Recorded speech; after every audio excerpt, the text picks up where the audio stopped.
Chapter 18. After these things Paul departed from Athens and came to Corinth, and found a certain Jew named Aquila, born in Pontus, lately come from Italy, with his wife Priscilla, because that Claudius had commanded all Jews to depart from Rome, and came unto them. And because he was of the same craft, he abode with them and wrought, for by their occupation they were tent-makers. And he reasoned in the synagogue every Sabbath, and persuaded the Jews and the Greeks.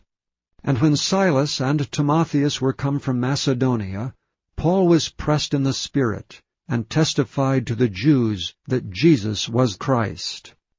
And when they opposed themselves and blasphemed, he shook his raiment, and said unto them, Your blood be upon your own heads, I am clean. From henceforth I will go unto the Gentiles.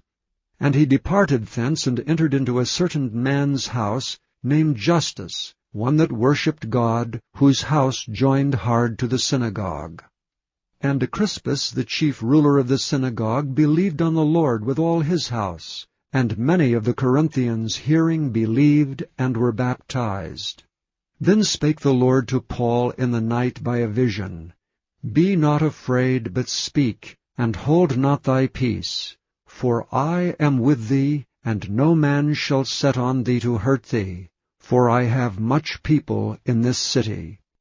And he continued there 1 year and 6 months, teaching the word of God among them.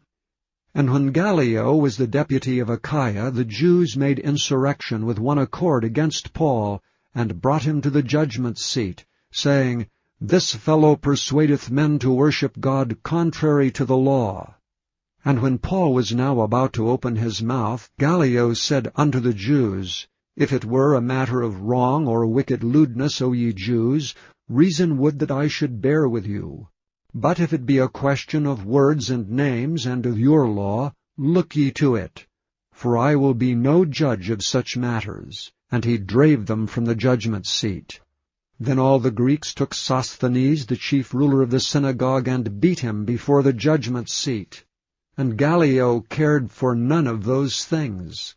And Paul after this tarried there yet a good while, and then took his leave of the brethren, and sailed thence into Syria, and with him Priscilla and Aquila, having shorn his head in Cenchrea, for he had a vow. And he came to Ephesus, and left them there. But he himself entered into the synagogue, and reasoned with the Jews. When they desired him to tarry longer time with them, he consented not, but bade them farewell, saying, I must by all means keep this feast that cometh in Jerusalem. But I will return again unto you, if God will. And he sailed from Ephesus. And when he had landed at Caesarea, and gone up, and saluted the church, he went down to Antioch. And after he had spent some time there, he departed, and went over all the country of Galatia and Phrygia, in order strengthening all the disciples. And a certain Jew named Apollos, born at Alexandria, an eloquent man, and mighty in the Scriptures, came to Ephesus. This man was instructed in the way of the Lord, and being fervent in the Spirit, he spake and taught diligently the things of the Lord, knowing only the baptism of John.